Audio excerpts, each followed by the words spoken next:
제3제국 전차의 잔혹한 운명. 1944년 6월 13일 노르망디의 짙은 안개 속에서 독일 전차 한 대가 숲에서 나타나 완전한 혼란을 일으켰습니다. 20분도 안 되는 시간에 그는 영국군 장갑 차량 대여를 전멸시켰습니다. 그것은 비행단이 아니었습니다. 호랑이 한 마리뿐이었습니다. 마이클 비트만이 지휘를 맡았습니다. 그의 적들에게 그는 악몽과도 같았습니다. 승무원들에게는 뜨거운 강철의 감옥과 같았고 모든 전투가 마지막 전투가 될 수도 있었습니다. 그리고 제국은 더 가볍고 더 빠르고 더 싼 다른 모델을 만들었지만 그것들은 모두 같은 운명을 맞이했습니다. 즉 화재와 아스팔트 아래에서 멸종했습니다. 이 겉보기에 멈출 수 없는 기계는 실제로 어떤 비밀을 숨기고 있을까? 전쟁의 흐름을 결정짓는 그 철의 거인들 내부의 삶은 어땠을까? 그리고 제3제국의 탱크뿐만 아니라 탱크를 지탱하던 신화까지 결국 파괴한 것은 무엇이었을까? 타이거 원, 멈출 수 없는 포식자의 탄생. 1944년 6월 13일 새벽, 노르망디 보카주 일대는 안개로 뒤덮였고 영국 장갑차 부대가 좁은 빌레르 보카주 도로를 따라 자신 있게 전진했습니다. 선두에는 제7기 갑사단의 셔먼 전차와 경차량이 있었지만 안개 속에 도사리고 있는 위험을 알지 못한 채 움직였다. 울창한 울타리 뒤에 숨어 맹수처럼 조용히 호랑이 한 마리가 나를 기다리고 있었습니다. 내부에서는 마이클 위트먼 소련기 적의 움직임을 계산된 정확도로 관찰했습니다. 아무런 경고도 없이 88mm 포가 억제할 수 없는 분노로 포효했다. 셔먼 전차 한 대가 불길에 휩싸였다. 영국군이 무슨 일이 일어났는지 알아차리기도 전에 또 다른 장갑차의 두 번째 총성이 울렸습니다. 단 15분의 일방적인 전투로 비트만은 전차 14대, 장갑차 15대, 대전차포 2문을 파괴했습니다. 연합군 부대는 자신들이 상대하고 있는 독일 전차의 수를 파악하기 위해 공황 상태에 빠졌습니다. 현실은 훨씬 더 무서웠습니다. 그들은 단 한 마리의 강철 포식자와 싸우고 있었던 것입니다. 때, 독일 국방군은 폴란드와 프랑스에서 보여준 기술적, 전술적 우위에 자신 있게 의지했습니다.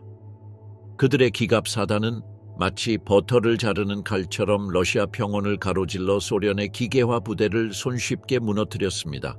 하지만 9월이 되자 전선에서 들려오는 보고의 분위기가 달라지기 시작했습니다.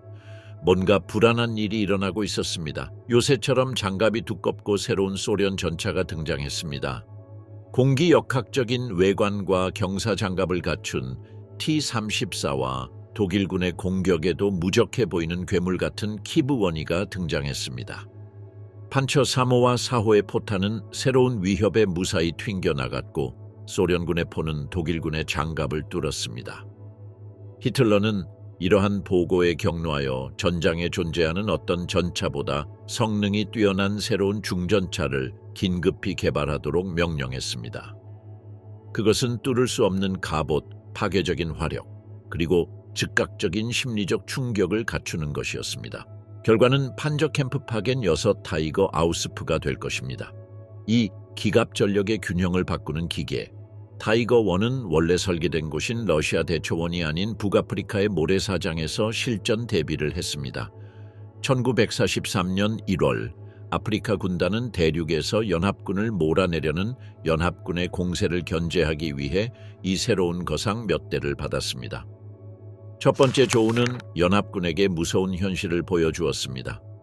영국의 처칠 전차는 타이거 전차를 향해 사격했지만 아무런 효과도 없었습니다. 그들이 던진 투사체는 요새에 부딪힌 돌처럼 튀어올랐습니다. 반면 타이거의 88mm 포는 연합군 기갑부대가 적의 위치를 파악하기도 전에 1km 이상 떨어진 곳에서 적 전차 부대 전체를 파괴했습니다. 그러나 아프리카에서의 데뷔전은 이 거대 팀의 첫 번째 약점을 보여주기도 했습니다.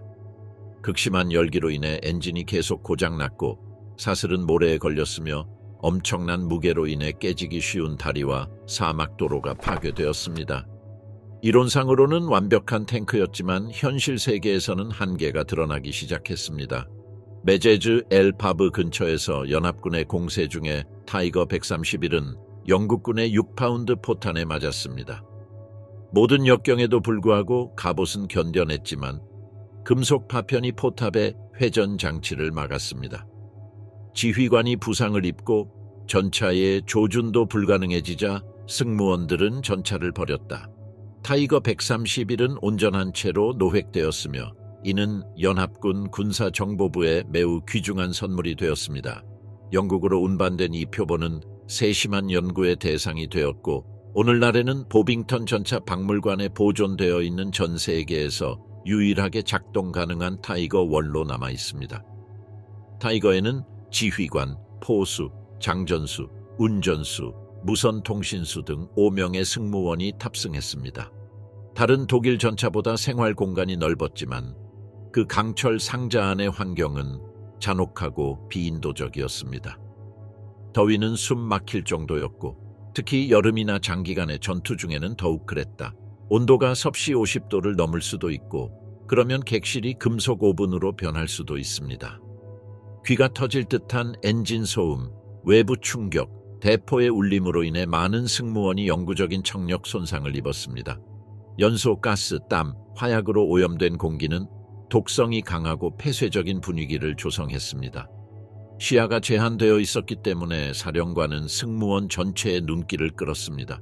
그는 돔 밖을 내다보며 적의 공격에 노출된 채로 목표물, 위협, 경로를 파악해야 했습니다. 그의 명령은 정확하고 빠르게 내려져야 했습니다. 포수는 포탑을 돌리고 포신을 들어올렸고 장전수는 동기화된 동작으로 최대 15kg의 포탄을 몇 초 만에 챔버에 장전했습니다. 이 전차는 공식적으로 92발의 포탄을 적재했지만 숙련된 승무원들은 지상에서도 가능한 한 탄약을 더 추가했습니다. 전투에서 포탄이 떨어지면 사형을 선고받는 것과 다름없다는 것을 알고 있었기 때문입니다. 각 발사는 반동을 일으켜 전차 전체를 흔들었고 조종석은 연기로 가득 찼으며 발사 사이에 포탑을 환기해야 했습니다. 타이거가 직면한 진짜 어려움은 동부 전구에서 발생했습니다. 러시아 대초원에서는 총알보다 겨울이 더 효과적으로 사람을 죽였습니다. 기온이 영하 40도까지 떨어져 연료, 윤활유 그리고 작업자 자신까지 얼어붙었습니다. 타이거의 바퀴에는 눈과 진흙이 쌓여 밤새 얼어붙어 차량이 완전히 움직일 수 없게 되었습니다. 승무원들은 극심한 추위를 이겨내기 위해 탱크 안에서 잠을 잤지만 새벽에 갇히지 않기 위해 먼저 몇 시간 동안 하부 구조를 청소해야 했습니다. 소련은 이런 취약점을 이용하는 법을 배웠습니다. 그들은 많은 타이거 전차가 아직 얼음 속에 갇혀 있거나 엔진을 예열 중일 것을 알고 새벽에 공격을 개시했습니다. 그들은 이들을 상대하기 위해 구체적인 전술을 개발했습니다. 즉 방어가 취약한 측면, 즉 라디에이터나 엔진을 겨냥해 사격하는 것이었습니다. 14.5mm PTRD 대전차 소총이라도 이런 장갑에 대항하기에는 부족해 보이며 랜딩기어 바퀴나 광학 조종이 같은 중요 부품을 손상시킬 수 있습니다. 미헬 비트만은 138대가 넘는 전차를 파괴하며 타이거의 대표적 얼굴이 되었지만 전설적인 지위를 달성한 사람은 그뿐만이 아니었습니다. SS 하급 지도자 프란츠 슈타우데거는 1943년 7월 쿠르스크 전투에서 단 하루에 T-34 전차 22대를 파괴하여 소련군의 공세를 단독으로 저지했고 이러한 공적으로 기사 십자훈장을 받았습니다. 장가포의 전설에 새겨진 또 다른 이름인 오토 카리우스는 라트비아 숲에서 티거-1을 지휘했습니다. 카리우스는 이 전차가 운용되는 동안 적의 차량 150대 이상을 파괴한 경험을 바탕으로 타이거의 진정한 강점은 장갑이나 주포에만 있는 것이 아니라 정밀함, 매복 능력, 그리고 잘 훈련된 승무원의 협력적인 작업에 있다고 주장했습니다. 그의 회고록 호랑이들 진흙은 이 거대한 강철 덩어리 내부의 삶을 냉혹하게 보여줍니다. 제국의 선전에 의해 영웅의 지위로 격상된 이들은 독일 장갑차의 이상화된 이미지를 대표했습니다. 소련의 인류 눈사태에 맞서 치명적인 정밀성과 기술적 우위를 보였습니다. 하지만 그들조차도 결국 개별 전차로는 아무리 치명적인 전차라도 더 이상 승리할 수 없는 전쟁이라는 피할 수 없는 현실에 직면하게 될 것입니다. 1944년 전장의 주권자로서 타이거를 유지해온 균형이 무너지기 시작했습니다. 연합군은 근거리에서 타이거 전차의 정면 장갑을 관통할 수 있는 17파운드 포를 장착한 셔먼 파이어플라이를 개발했습니다. 소련군은 파괴적인 122mm 포로 무장한 IS-2로 대응했습니다. 미국의 M10 울버린과 M316 잭슨 구축 전차도 독일의 거대 전차에 맞설 수 있는 능력을 갖추고 현장에 등장했습니다. 하지만 적의 힘 외에도 결국 타이거를 무너뜨린 것은 수적 우세였습니다. 독일은 전쟁 전체 기간 동안 타이거1을 단 1347대만 생산했습니다. 연합군은 이에 대한 보답으로 10,000대의 T-34 셔먼 처치를 생산했습니다. 많은 전투에서 티거 1대의 적 전차 30대가 배치되었습니다. 1944년 8월 8일 미헬 비트만은 노르망디의 싱토라는 마을 근처에서 생을 마감했습니다. 그의 타이거 영영은 적의 총격을 받고 폭발하여 승무원 전원이 즉사했습니다. 수십 년 동안 제1노샘프턴셔 요먼리의 캐나다 파이어플라이, 로켓을 장착한 영국 타이푼 혹은 포병대의 사격 중 누가 최후의 일격을 가했는지에 대한 논쟁이 있었습니다.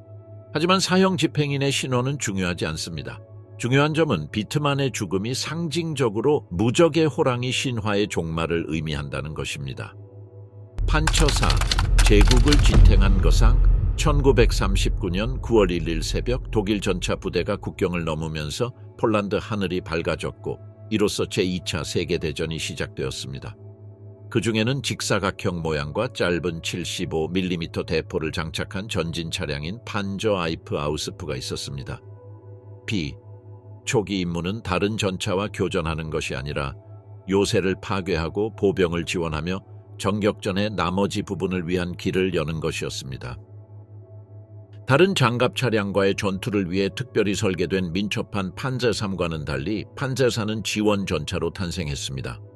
하지만 운명은 이 부대에게 훨씬 더 중요한 역할을 맡겼고 전쟁 내내 독일 기갑 부대의 중추 역할을 맡게 되었습니다. 판처4는 1934년에 중형 트랙터라는 완곡한 표현으로 고안되었는데 이는 독일이 공격용 무기를 개발하는 것을 금지한 베르사유 조약의 제한을 피하기 위한 필수적인 계략이었습니다. 이 전차의 설계는 기갑 대형에서 판처 3호를 보조할 중장비 지원 차량의 필요성에 부응한 것입니다. 판처 4문적의 장갑을 뚫을 수 있도록 설계된 37mm 포를 탑재한 반면 판처 4는 벙커, 참호를 파고든 보병 및 요새에 대항하기 적합한 저속 75mm 포를 탑재했지만 나중에 등장한 현대식 장갑에는 효과적이지 않았습니다. 첫 번째 버전 A, B, C, D형은 전면 장갑이 15에서 30mm로 경전차 무기에 대해서는 충분했지만 고속포에는 취약했습니다. 리프스프링 서스펜션과 비교적 넓은 트랙 덕분에 다양한 지형에서 수용 가능한 이동성을 확보했습니다. 그러나 판처4의 진정한 가치는 모듈식 설계와 적응성에 있었는데 이러한 특성은 전쟁이 진행됨에 따라 매우 중요한 것으로 입증되었습니다. 프랑스 전역 1940년 동안 판처4는 제한된 수로 배치되었습니다. 판처4단을 구성하는 2,500대가 넘는 전차 중 278대만이 사용 가능했습니다. 가장 치열한 전투는 샤르빌과 소무아 S-35 등 프랑스 장갑 차량과의 전투였는데 이 차량들은 장갑과 어떤 경우에는 무장면에서 기술적으로 우월했습니다. 판저 IV의 저속 무장의 단점이 처음으로 분명해졌습니다. 75mm 포는 보병 지원에는 효과적이었지만 많은 적 전차의 정면 장갑을 관통할 수는 없었습니다. 임시방편은 판처3과 루프트바페의 합동 전술을 사용하고 측면 기동을 통해 프랑스 기갑 부대의 방어가 가장 취약한 구역을 공격하는 것이었습니다. 이러한 한계에도 불구하고 프랑스에서의 빠른 승리로 인해 일시적으로 디자인의 단점이 가려졌습니다. 그러나 독일 엔지니어들은 판처4가 미래의 전장에서 경쟁력을 유지하려면 급진적인 변형이 필요하다는 것을 이미 명확히 알고 있었습니다. 진정한 전환점은 1941년 6월 소련 침공에서 찾아왔습니다. 우크라이나와 광활한 러시아 대초원에서 판처4는 이전의 모든 예상을 뛰어넘는 적과 마주쳤습니다. 바로 소련의 T-34와 KV-1이었습니다. 이 혁신적인 신형 전차는 경사 장갑, 고속 주포, 험난한 지형에서의 뛰어난 기동성을 모두 갖췄습니다. 그들 앞에 있는 판처 3호와 4호는 완전히 구식이었습니다. 이들의 포탄은 소련 장갑차에 무해하게 튕겨나갔지만 그들 자신은 장거리 공격에도 취약했습니다. 전선에서 독일군 최고사령부의 절박한 보고가 전달되자 과감한 결정이 내려졌습니다. 바로 판처사의 역할을 완전히 재구성하는 것이었습니다. 1942년에 AUSF 모델이 출시되었습니다. F2는 1000m 이상 떨어진 곳에서 T-34의 장갑을 관통할 수 있는 새로운 고속 KWK-40, L-43 대포를 장착했습니다.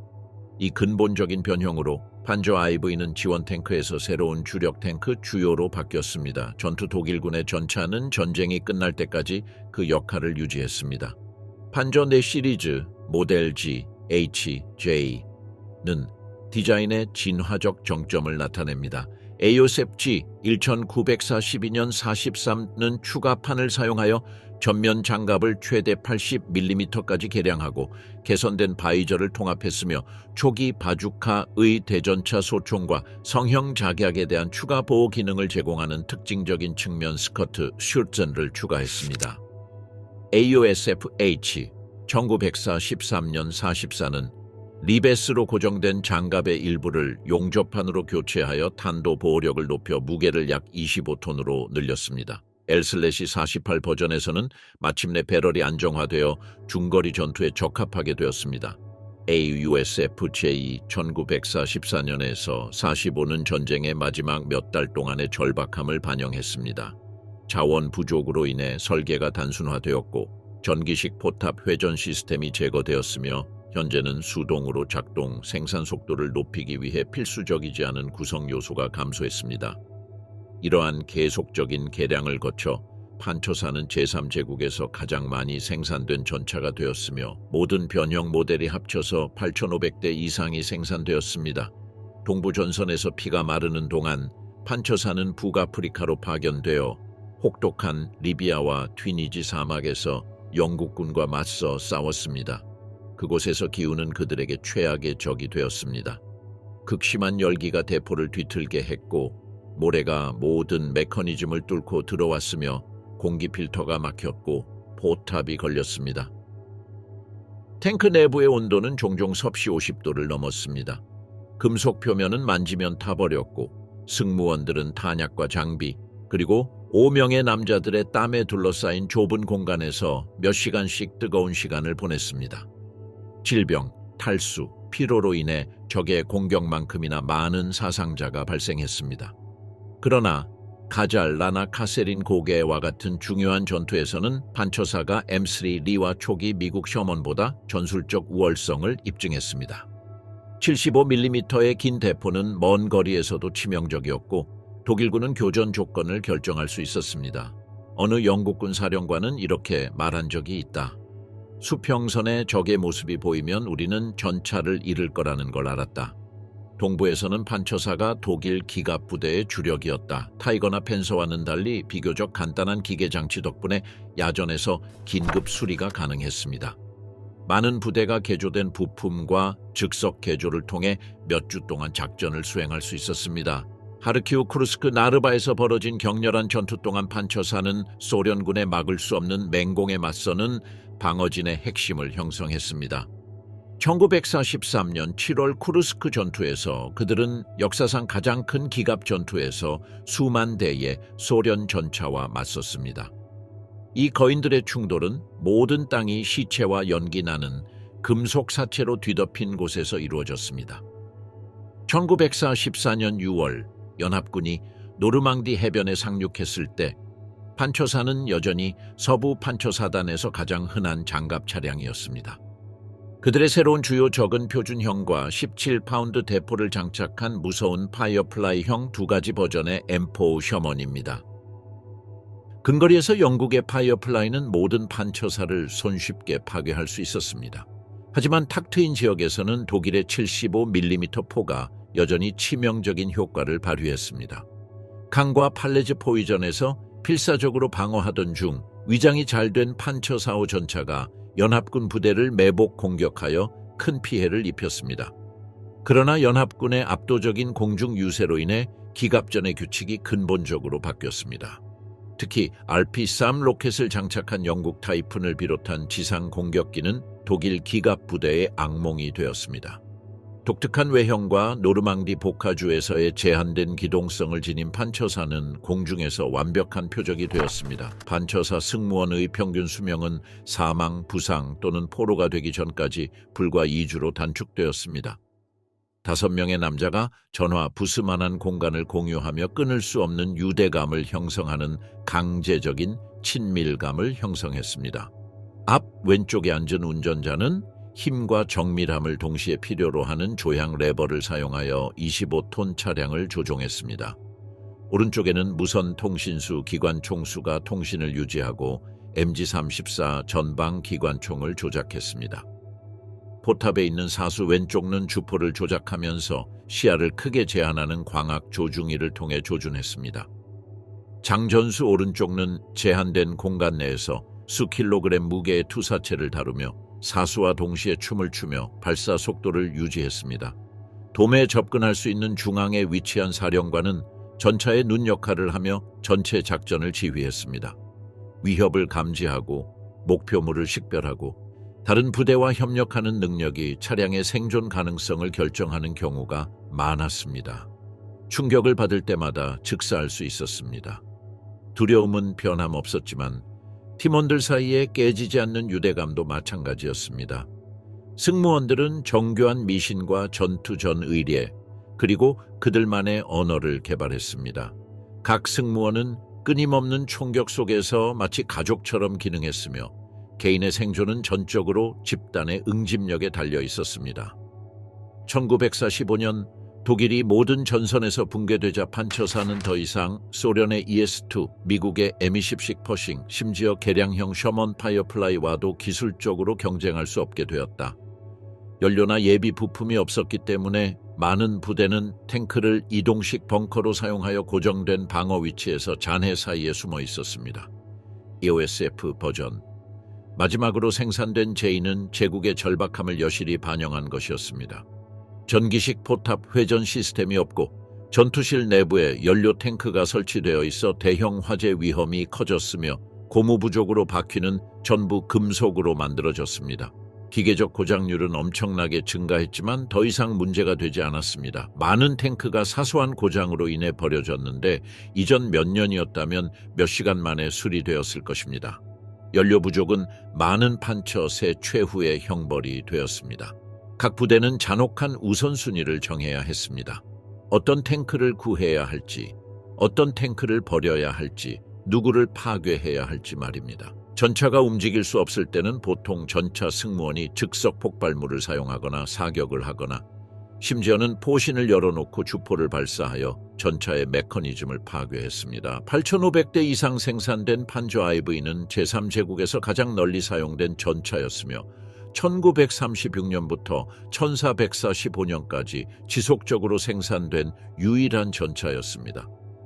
다재다능한 차체는 슈투그포브이, 야그드 판저 포브이 및 다양한 자주포와 같은 여러 파생형 차량의 플랫폼 역할을 했으며 이를 통해 판저 포브이의 유산이 여러 역할로 확장되었습니다. 티거나 펜터와 달리 판처사는 전쟁의 마지막 날까지 임무를 다했습니다. 연합군의 선전에서 그다지 매력적이지 않았고 두려움의 대상도 아니었지만 훨씬 더 신뢰할 만했고 모든 전선에서 존재감이 컸습니다. 그것은 문자 그대로 독일의 전쟁 노력을 지탱한 진정한 일꾼이었습니다. 펜서, 결함이 있는 차에 태어난 치명적인 꿈 기갑 사단이 우크라이나와 벨라루스의 광활한 지역을 끊임없이 징역하고 있습니다. 바르바루사 작전은 10월에 급진적인 변화가 일어날 때까지 최고 사령부의 모든 기대에 부응하는 듯했습니다. 무첸스크 근교의 독일 제4군은 이전에 본 적이 없는 새로운 유형의 소련 전차에 대해 보고했습니다. 보고서에는 60도 경사 장갑으로 투사체를 튕겨내는 저평형 장갑 차량과 험난한 지형에서도 놀라운 기동성을 보인다고 설명되어 있습니다.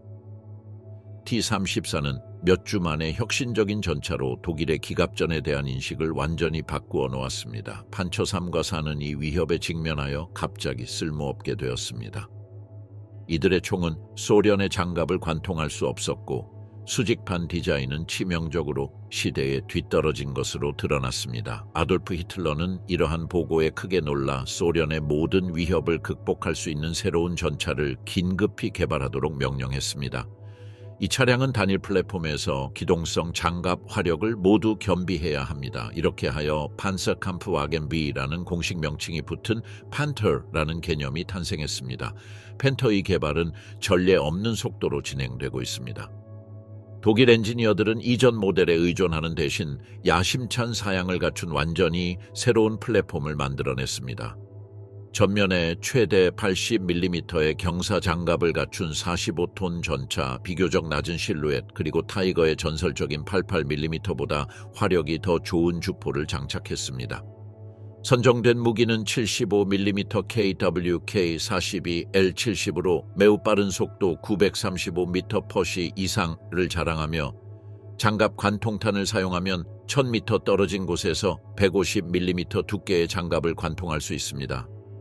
탄도학적으로 이 포는 더 가벼운 발사체를 사용했지만 장갑 관통력 면에서 타이거의 88mm 포보다 우수했습니다. 서스펜션은 맞물리는 바퀴가 달린 토션바 시스템을 사용하여 열린 들판에서 매우 부드러운 주행을 제공하며 이동 중에 정밀한 사격을 하는데 이상적입니다. 기계식 심장, 700마력의 메이박 AL230 PT30입니다. 타이거 I에 사용된 엔진과 동일하지만 차량 무게는 12톤 더 가볍습니다. 1943년 7월 독일군은 쿠르스크 지역에서 전쟁 중 가장 큰 규모의 기갑 부대를 집결시켜 소련군의 견고한 방어 진지에 대한 결정적인 공세를 준비합니다. 히틀러에게 이 작전 치타델레은 그의 새로운 비밀 무기인 펜터를 전투에서 시험해볼 완벽한 기회였습니다. 총 200대의 펜서 아우스프 D는 48기갑 군단에 배속되어 남부 지역에 배치됩니다. 엄청난 기대를 걸었지만 대비는 참담한 결과로 끝났다. 전투 첫날에 작전 가능한 펜터는 16대에 불과했습니다. 전선으로 철도를 수송하는 동안 많은 차량이 고장난다. 어떤 것은 단 한 발의 포탄도 발사하지 않고 자연적으로 발화합니다. 변속기, 냉각 시스템, 윤활 시스템의 고장으로 인해 기갑전의 구세주라 불리던 차량이 당혹스러운 광경으로 변해버렸습니다. 전투에 참전하는 소수의 펜터는 강력한 파괴력을 보여줍니다.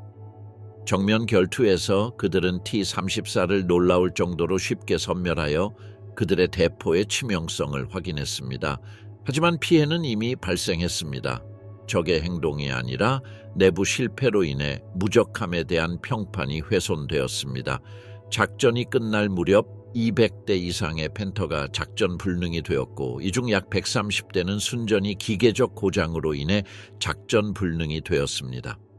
독일의 기술적 우월성에 대한 꿈은 연기와 불과 강철의 현실로 사라졌습니다. 쿠르스크 참사 이후 고위사령부는 펜터가 전략적 역할을 수행하기 위해서는 시급히 업그레이드가 필요하다는 것을 깨달았습니다. AUSF 모델이 소개되었습니다. AMIC AUSF G는 재설계된 포탑, 더 안정적인 장갑, 개선된 지휘관 큐폴라, 자연 발화를 줄이기 위한 배기 및 환기 시스템에 상당한 수정을 거쳤습니다. 1944년에 출시된 G 버전은 이 시리즈 중 가장 많이 생산되고 신뢰도가 높은 모델이 되었습니다. 장갑을 강화하기 위해 전면 기관총을 제거했고 성형 자격탄에 대한 보호력을 높이기 위해 측면 스커트를 개량했습니다. 그러나 많은 기계적 고장이 여전히 남아있는데 특히 최종 구동 장치와 랜딩 기어 엑셀은 그렇게 많은 무게를 지탱하도록 설계되지 않았기 때문에 고장이 자주 발생합니다. 펜터가 상당수 서부 전선에 도착합니다. 이 새로운 시나리오에서 이 전차는 셔먼 전차에 대해 파괴적인 능력을 보여주며 미국 전차가 효과적으로 대응할 수 없는 거리에서 체계적으로 셔먼 전차를 파괴합니다. 위장된 위치에서 숙련된 승무원을 태운 펜터는 연합군 기갑부대에 엄청난 피해를 입힙니다.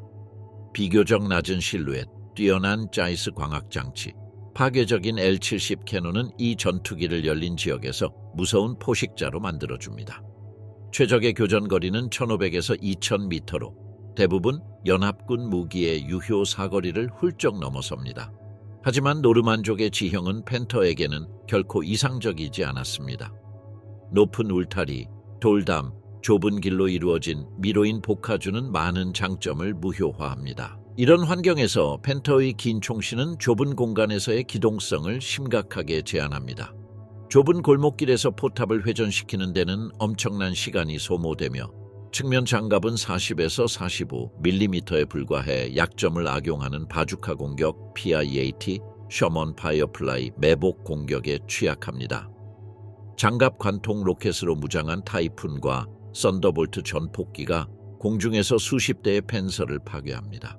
많은 승무원들에게 진짜 적은 셔먼이 아니라 그들의 위치를 드러낸 맑은 하늘이었습니다. 1944년 12월, 히틀러는 전쟁의 흐름을 바꾸기 위한 필사적인 시도로 라인강을 바라보는 작전을 개시했는데 이는 불지 전투로 더 잘 알려져 있습니다. 약 400대의 팬터가 이 마지막 공세에 투입되었습니다. 그중 한 특수 집단이 그라이프 작전에 참여하는데 이 작전에서는 5대의 팬터가 미군 M랭 구축전차로 위장하여 연합군 전선 뒤로 침투해 혼란을 조장하는 것이 목적입니다. 그 계획은 비참하게 실패로 끝났다. 두 차량의 시각적 차이는 훈련된 관찰자라면 누구나 알 수 있을 만큼 명백합니다. 도로봉쇄에서 승무원들의 독일식 악센트가 드러나고 모두 별다른 목표도 달성하지 못한 채 파괴됩니다. 팬터는 전통적인 방식으로 전투를 벌이면 연합군 기갑부대에 큰 초기 피해를 입히는데 특히 공세의 처음 며칠 동안은 더욱 그렇다. 하지만 똑같은 문제가 다시 나타났습니다. 연료 부족, 열악한 물류, 그리고 연합군의 절대적인 공중 유세로 인해 독일군의 진격은 좌절되었습니다. 많은 경우 완벽하게 작동하는 팬터는 연료 부족으로 인해 운항이 중단되고 승무원들은 포획을 막기 위해 팬터를 파괴하라는 명령을 받습니다. 1944년 동부전선은 걷잡을 수 없이 무너져 내리고 있었습니다. 수년간의 끊임없는 전투로 이미 11조를 낸 기갑사단은 동프로이센, 헝가리, 실레시아에서 소련군의 진격을 필사적으로 막으려고 노력한다. 팬터는 독일 기동 방어선의 중심이 되었고 베를린으로 진격하는 붉은 군대를 막을 수 있는 마지막 희망이 되었습니다. 적절한 보병 지원을 받은 팬터는 숲이나 폐허가 된 마을의 위장 위치에서 T-34와 IS-2 부대를 매복 공격합니다. 제2SS 기갑사단 다슬라이히의 에른스트 바르크만 소령은 바르크만의 코너 카프에서 그의 단독 판터로 연합군 기갑부대 전체를 파괴한 활약으로 유명해졌습니다. 완전히 포위당했음에도 불구하고 바르크만은 적에게 막대한 피해를 입힌 후 후퇴하는 데 성공합니다. 하지만 전체적인 상황은 매우 암울합니다. 작동 가능한 팬터 한 대당 예비 부품을 기다리는 팬터가 5대 있는데 이 부품들은 결코 도착하지 않을 것입니다. 초보 승무원은 성급하고 불충분한 훈련을 받습니다. 연료가 위험 수준으로 부족해지고 있습니다. 루프트바페는 하늘에서 사실상 사라졌고 탱크는 적의 항공기에 노출되었습니다. 전쟁은 패배했고 팬터는 최후의 붕괴를 무력하게 목격하게 됩니다. 타이거2 시면으로 이어지는 강철 괴물. 1943년 1월 히틀러가 최고 전차 설계자들을 자신의 본부에 소집했습니다. 티거1이 전장에서 인상적인 명성을 얻었음에도 불구하고 총통은 그보다 더 강력한 것을 요구했습니다. 동부전선에서 들려오는 불안한 보도를 읽어보셨을 겁니다. 소련이 차세대 중장갑 차량을 개발하고 있다는 보도입니다. 그리고 제국이 살아남고 싶다면 엄청난 힘으로 어떤 전장이든 지배할 수 있는 기계 괴물을 만들어야 합니다. 판사캄프학은 섹스 아우스페, 금어기 개념입니다. 태어났습니다. B는 타이거2 또는 콩이스트 타이거, 로열 타이거로 더 잘 알려져 있습니다. 180mm의 경사 전면 장갑으로 보호되어 효율성을 극대화한 70톤의 거대 전차로 전투 차량에 장착된 88mm 대포 중 가장 길고 정확한 버전을 장착했습니다. 히틀러는 최고의 탱크, 완벽한 무기를 원했습니다. 그는 그것을 얻습니다. 하지만 그것은 지속 불가능한 가격으로 얻습니다. 티거의 초기 모델은 포르쉐가 설계한 둥근 모양의 포탑과 기하학적으로 복잡한 장갑을 사용했습니다. 미적으로 인상적이기는 하지만 측면에는 장갑이 부족하여 심각한 취약성이 있습니다. 헨셸은 곧 각도가 더 각지고 보호력이 더 좋은 대체 버전을 출시했는데 이것이 생산 표준이 되었습니다. 이 차량의 차체는 펜터에서 직접 영감을 받았으며 효과적인 보호를 극대화하기 위해 가파른 경사의 전면 장갑을 갖추고 있습니다. 하지만 중형 전차와는 달리 타이거이는 전술적 기동성을 완전히 희생하고 보호와 화력에 집중한 거대한 전차입니다. 펜터와 타이거 1의 동력을 제공하는 마이바흐 ML230 엔진은 70톤의 무게를 견뎌내도록 설계되지 않았습니다. 이 기술이 처음 개발된 이래로 무게와 사용 가능한 힘 사이에 치명적인 불균형이 존재했습니다. 타이거2의 가장 뛰어난 표현력은 파괴적인 능력에서 드러납니다. 88mm KWK 43L71포는 독일 대전차포의 정점을 상징합니다.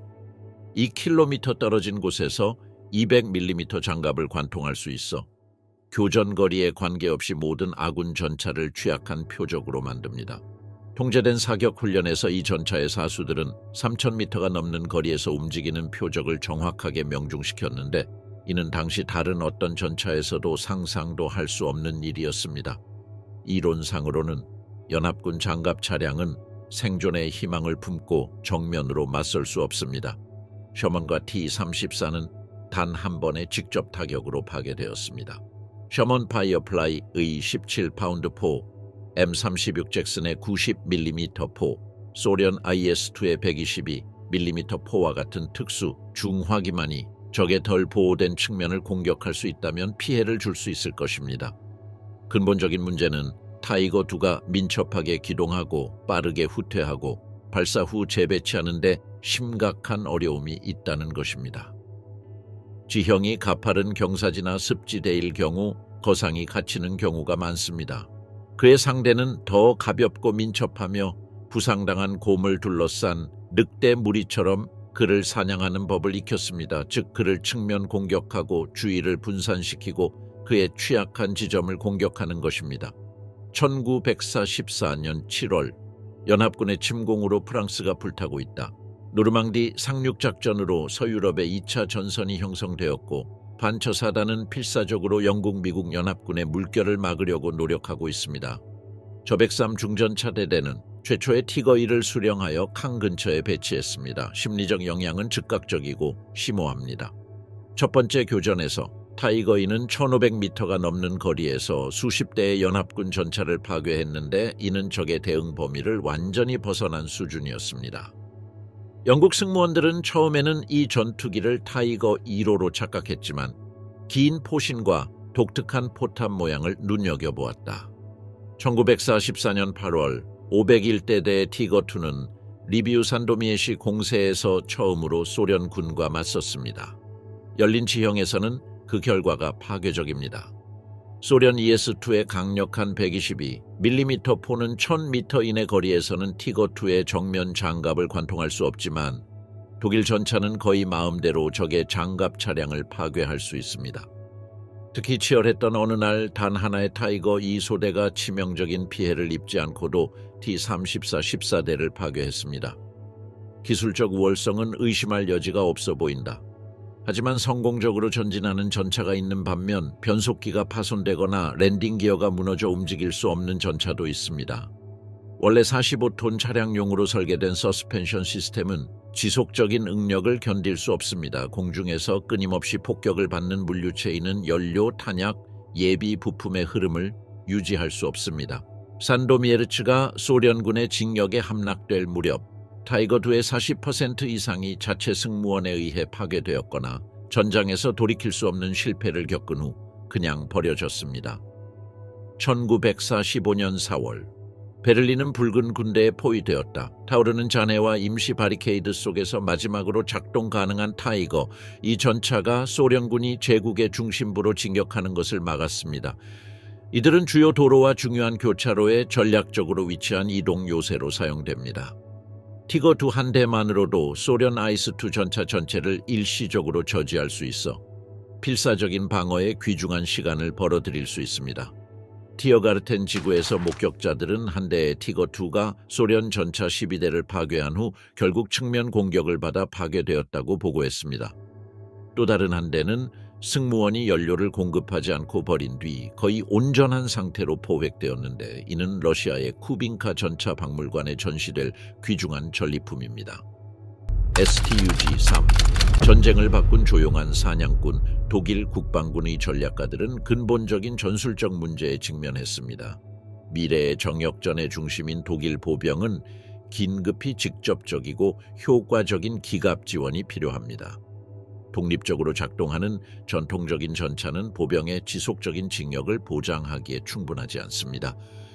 정역전이라는 새로운 개념에는 외과적 수술의 정확도로 장애물, 기관총 둥지, 요새화된 위치를 제거할 수 있는 특수 차량이 필요합니다. 에리히폰 장군 만슈타인은 혁신적인 아이디어를 제안했습니다. 회전 포탑이 없어 무게와 복잡성이 없고 검증된 샤에시를 기반으로 제작된 장갑 돌격포입니다. 이 제안은 1936년에 군사적 우선순위로 승인되었습니다. 이렇게 하여 검증된 판저3 차체를 기반으로 슐그3이라고도 불리는 슐름게슈츠3이 탄생했습니다. 첫 번째 모델 아우스 F. 이 차량은 1940년에 생산되기 시작해서 프랑스 전역에서 전투에 투입되었습니다. 이 전차의 성공은 즉각적이고 압도적이었습니다. 매우 낮은 높이 때문에 감지하기 어렵고 명중시키기는 더욱 어려웠지만 기동성이 뛰어나 독일 차량화 사단의 빠른 속도를 따라갈 수 있었습니다. 하지만 아직 초기 단계에 있는 STUG-3은 본질적으로 보병 지원 무기에 불과합니다. 전장에서 그들의 역할을 완전히 새롭게 정의할 급진적인 변화가 다가오고 있습니다. 1941년 6월 독일의 소련 침공 작전인 바르바로사 작전이 시작됨. STUG-3은 마을, 전략적 언덕, 참호 체계에 대한 공격에서 보병과 함께 수행되어 가장 필요한 곳에 집중된 화력을 제공합니다. 하지만 예상치 못한 사건이 그의 행보를 크게 바꿔놓습니다. 바로 혁명적인 소련의 T-34와 KV-1 전차와의 만남입니다. 기존의 독일 대전차 무기는 이러한 신세대 장갑 차량에 전혀 효과가 없는 것으로 드러났습니다. 단포를 장착한 판처 4호 전차조차도 상당한 피해를 입히는 데 어려움을 겪습니다. 하지만 안정적인 차체와 낮은 차체를 갖춘 STUG-3은 강력한 신형 무기를 장착하기에 이상적인 플랫폼임이 입증되었습니다. 중거리에서 모든 소련 전차의 장갑을 관통할 수 있는 고속 75mm 스투케이시-14 대포가 장착되었습니다. 이러한 근본적인 변형을 통해 STUG-3은 단순한 보병 지원 차량에서 폐허와 초목 사이에 조용히 숨어서 치명적인 힘을 발휘할 완벽한 순간을 기다리는 치명적인 전차 구축함으로 바뀌었습니다. AUSF 버전 F는 소련 전차병들에게 곧 악몽이 됩니다. 다음 STUG가 어디에 숨어 있을지 결코 알 수 없기 때문입니다. AOSF의 L-48포가 도입되면서 STUG-3가 변형을 완료합니다. 1943년 당시 이 전차는 판저포만큼 치명적이었으나 생산 비용이 3분의 1이나 적었고 필요한 전략적 물자도 적었으며 더 빨리 생산할 수 있었습니다. 매우 낮은 실루엣, 일반 전차의 약 3m에 비해 높이가 겨우 2.2m. 덕분에 이 전차는 매복 공격에 있어서 틀림없는 거장이 되었습니다. 숲이나 참호, 반쯤 파괴된 건물 등의 은밀한 위치에서 STUG-2가 예상치 못한 T-34, M4 셔먼, KB-85 부대를 향해 사격을 가합니다. 연합군 전차병 중 상당수는 너무 늦고 첫 번째 포탄이 차량에 맞을 때까지 헌터의 존재를 감지하지 못합니다. 방어 작전에서 STUG-3은 완벽한 차량입니다. 간단하지만 효과적이며 경제적이지만 치명적이며 숨기기는 쉽지만 드러나면 파괴적입니다. 독일이 전략적 주도권을 잃고 점점 더 방어적인 자세를 취하게 되면서 STUG-3의 가치는 기하급수적으로 증가했습니다. 판터와 같은 복잡하고 값비싼 차량으로는 소모전에서 승리할 수 없다는 것을 깨닫고 단호하게 STUG-3을 선택했습니다. 1910년부터 1945년 사이에 10,000대 이상이 생산되어 제3제국에서 가장 많이 생산된 장갑 차량이 되었으며 판전해를 능가하기도 했습니다. STUG-3은 상상할 수 있는 모든 전쟁터에서 전투를 벌이며 다재다능함을 보여주었습니다. 핀란드의 북극권에서 스탈링그라드의 도시 폐허까지, 북아프리카의 건조한 사막에서 바르샤바와 부다페스트의 좁은 골목길까지 말입니다. 이탈리아에서는 STUG가 임시 요새로 개조된 고대 유적지 가운데 전략적 지점을 방어합니다. 노르망디에서는 영국 전차 부대를 매복 공격하며 보카주의 울창한 초목을 이용합니다. 헝가리에서는 STUG 중심의 전술 집단이 수적으로 우세한 소련의 공세를 일시적으로 저지합니다. 그리고 포위된 베를린의 거리에서 그들은 붉은 군대의 진입을 저항하는 마지막 차량 중 하나가 되어 지하실과 무너진 건물에서 사격을 가합니다. 숙련된 승무원은 자신의 전투 철학을 완벽하게 요약한 격언을 만들어냈습니다. 위장력이 뛰어난 STUG-3 한 대는 적 전차 세대보다 가치가 있습니다. 왜냐하면 그들은 무엇이 어디서 날아왔는지 결코 알 수 없기 때문입니다. STUG-3의 상황은 독일군의 전반적인 현실을 반영했습니다. 즉, 기술적으로나 수적으로 점점 더 열세에 처해 있었습니다. 연합군의 공중포병, 고속 대전차포, 그리고 만성적인 연료와 예비 부품 부족으로 인해 작전 효율성이 점차 저하되었습니다. 전쟁의 마지막 몇 달 동안 많은 경우 STUG는 연료 부족이나 기본적인 유지 보수 부족으로 인해 발사하지 않고 버려졌습니다. 전략 폭격으로 체계적으로 파괴된 독일의 물류 체계는 더 이상 대규모 기계화 작전을 지속할 수 없게 되었습니다. 그럼에도 불구하고 STUG-3은 갈등의 마지막 날까지 효과적이라는 명성을 유지했습니다. 베를린 폐허에서는 STUG-3가 소련의 이스트 중전차 5대를 파괴한 뒤 최종적으로 무력화했다는 기록이 남아 있습니다. 또 다른 건물은 라이히스타그 주변의 마지막 방어선을 지키는 SS 부대를 위한 이동식 지휘소로 개조되었습니다. 마지막으로 운용된 전투기들은 대개 자체 승무원에 의해 파괴되는데, 소련이나 미군에게 노획당하기보다는 폭발물로 폭파하는 것을 더 선호하기 때문이다. STUG-3의 이야기는 1945년 5월 독일의 항복으로 끝나지 않았습니다. 수많은 노획된 부대가 여러 군데에서 수십 년 동안 현역으로 복무하고 있습니다. 핀란드는 1960년대까지도 STUG를 작동 상태로 유지했으며 최신 엔진과 통신 시스템을 장착하여 현대화했습니다. 시리아는 1967년 골란 고원 전투 당시 회수한 전차를 활용하고 있습니다. 스페인은 포로로 잡은 일부 부대를 대상으로 기갑 설계 개념을 평가하기 위한 실험을 진행하고 있습니다. 기계적 경호성, 유지 보수의 용이성, 전투 효율성 덕분에 STUG-3은 그것을 만든 정권이 붕괴한 후에도 오랫동안 살아남을 수 있었습니다. 이는 이 전차의 설계가 근본적으로 건전하다는 것을 웅변적으로 증명하는 것입니다. 야크트 판터와 야크트 티거, 치명적인 매복의 유령 전쟁이 진행되고 독일이 전략적 공세에서 필사적인 방어로 고통스럽게 전환함에 따라 군사 기획자들은 점점 더 시급한 전술적 필요성을 파악했습니다. 즉, 수적으로 우세한 적의 전차를 파괴하는 것이 아니라 수적 열세로 인해 치명적일 수 있는 장기전을 치르는 것이었습니다. 정역전의 영광스러운 시절처럼 기동하거나 측면을 공격하는 것만으로는 더 이상 충분하지 않았습니다. 이제 잘 준비된 방어 위치에서 압도적인 화력이 필요했으며 효과적인 대응을 방해할 만큼 먼 거리에서 적의 장갑을 무력화할 수 있는 능력이 필요했습니다. 이렇게 하여 전차 구축 전차, 야급 판처라는 정교한 개념이 탄생했습니다. 회전 포탑이 없고 탐지되지 않은 채 매복 공격, 사격, 재배치를 수행할 수 있도록 특별히 설계된 매우 강력한 대포로 무장한 장갑 차량입니다. 전통적인 전차가 조직적으로 무리지어 사냥하는 늑대라면 구축 전차는 장갑 저격수에 해당합니다. 인내심이 강하고 치명적이며 파괴적인 힘을 발휘하는 정확한 순간까지 사실상 눈에 띄지 않습니다. 이러한 방어 교리를 바탕으로 전장에 배치된 가장 무서운 전쟁 기계 2대가 탄생했습니다. 바로 야크트 판터와 야크트 티거입니다.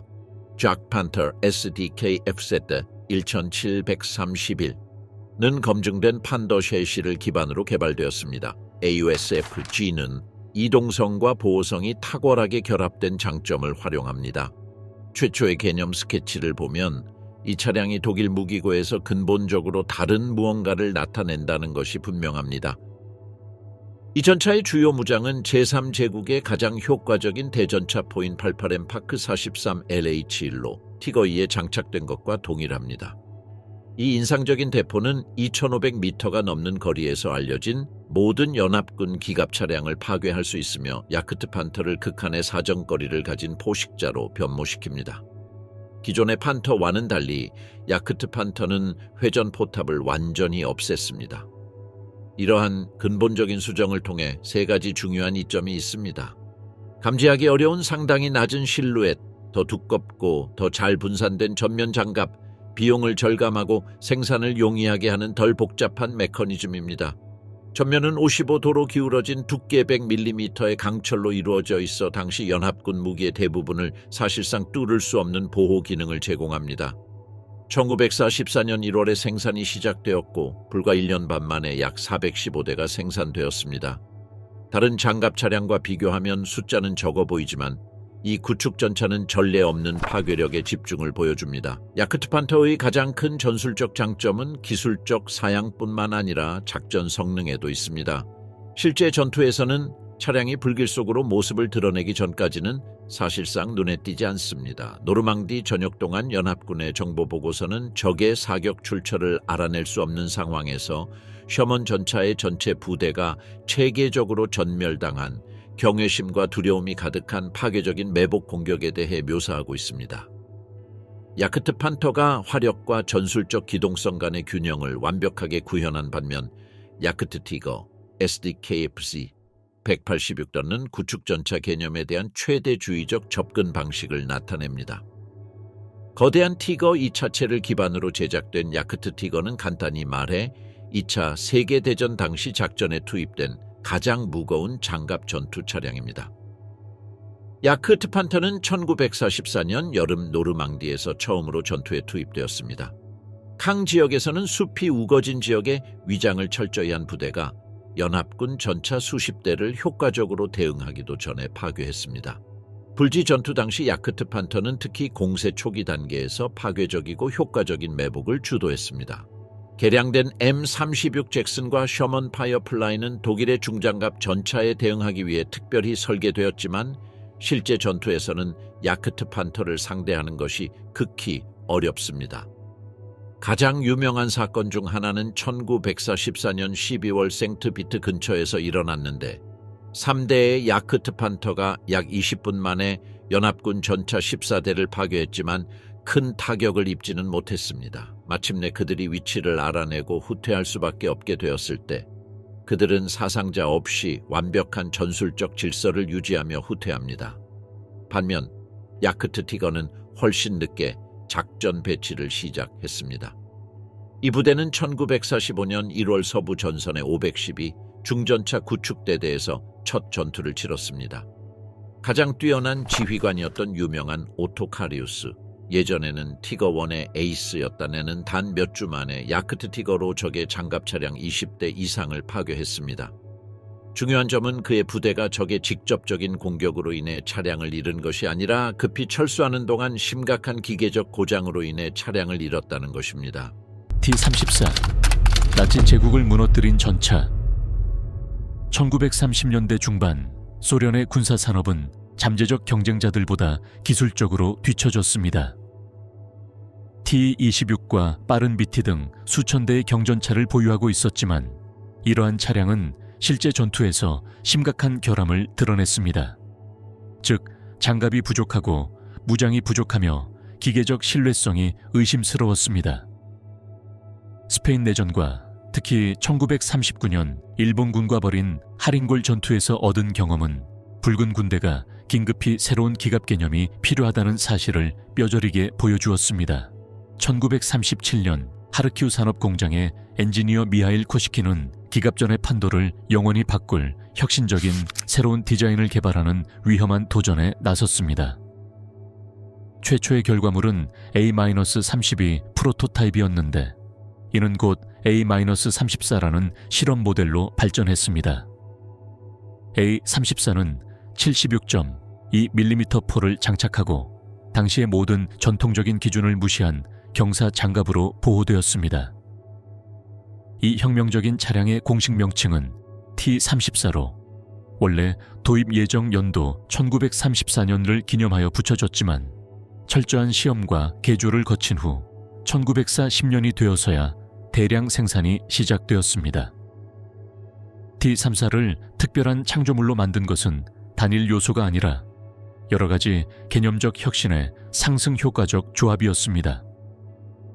당시 독일 전차가 가연성이 매우 높은 가솔린 엔진을 사용한 것과 달리 T-34는 강력한 500마력 V2 디젤 엔진을 장착했습니다.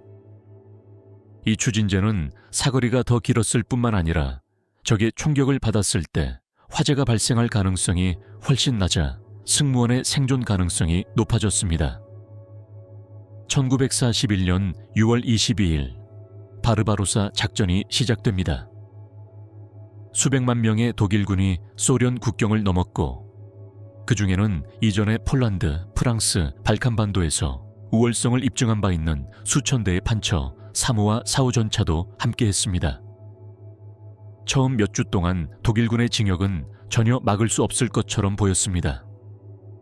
하지만 곧 우크라이나의 광활한 들판과 벨라루스의 평원에서 갈등의 방향을 근본적으로 바꿀 예상치 못한 요소가 등장했습니다. 독일 전차 지휘관들은 T-34와 처음 마주하고 충격을 받습니다. 베를린의 최고 사령부의 절박한 보고가 접수되었습니다. 표준 37mm 판처 3호와 견인 대전차 포탄은 근거리에서도 경사형 소련 장갑을 관통할 수 없다는 내용이었습니다. 가장 강력한 4호 전차인 판저 4조차도 75mm의 짧은 포를 장착하여 위협을 무력화하는 데 심각한 어려움을 겪습니다. 그 사이 T-34는 거침없이 전진하며 놀라운 속도로 움직이고 파괴적인 정확도로 공격을 가하며 독일의 판처 전차라면 완전히 파괴되었을 공격을 견뎌냈다. 판처 교리의 창시자인 하인츠 구데리안 장군은 온전한 T-34를 노획하여 그 설계를 자세히 분석할 것을 긴급히 요구했습니다.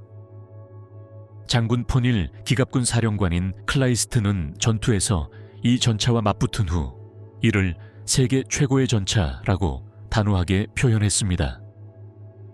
아돌프 히틀러 자신도 독일 무기고에 있는 어떤 차량보다 기술적으로 우수한 소련 장갑 차량이 있다는 놀라운 보고를 받았습니다. 베르마흐트는 갑자기 기갑 혁명에 직면해 있다는 것을 깨달았습니다. 기갑 차량의 설계 및 전술적 사용에 대한 모든 기존 규칙을 재정의한 전차가 등장한 것입니다. 1942년부터 스탈린은 전쟁의 물질적 균형을 바꿀 중요한 전략적 결정을 내렸습니다. T-34의 생산을 중앙 집중화하고 대대적으로 가속화하여 사실상 다른 모든 군사 프로그램보다 우선시하는 것입니다. 1941년과 1945년 사이에 76mm 포를 장착한 THHH 모델이 55,000대 이상 생산되었고 개량된 THHH25 모델이 22,000대 더 생산되었습니다. 이로 인해 이 전차는 제2차 세계대전 전체에서 가장 많이 생산된 전차일 뿐만 아니라 당시까지 역사상 가장 많은 수해기갑 전투 차량이 되었습니다. 1943년 후반 소련은 전장에서 새로운 도전에 직면했습니다.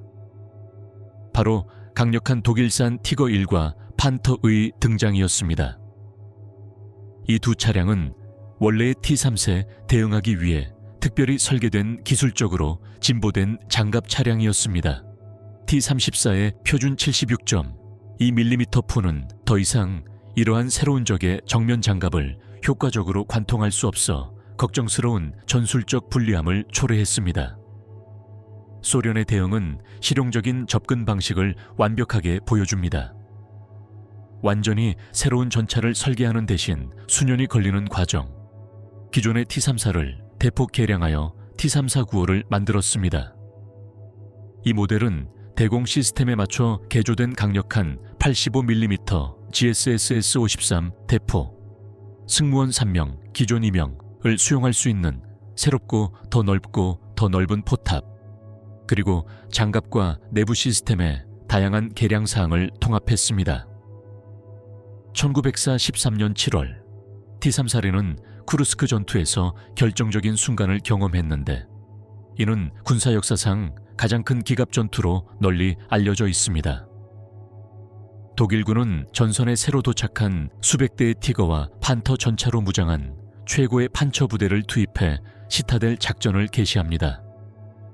그러나 소련군은 방어를 꼼꼼하게 준비했습니다. 수천 킬로미터에 달하는 상호 연결된 참호, 전례 없는 깊이의 지뢰밭, 대규모의 대전차포 집중 배치, 그리고 가장 중요한 것은 점점 더 정교해지는 전술 대형으로 조직된 T-38A의 방대한 전략적 예비 병력이었습니다.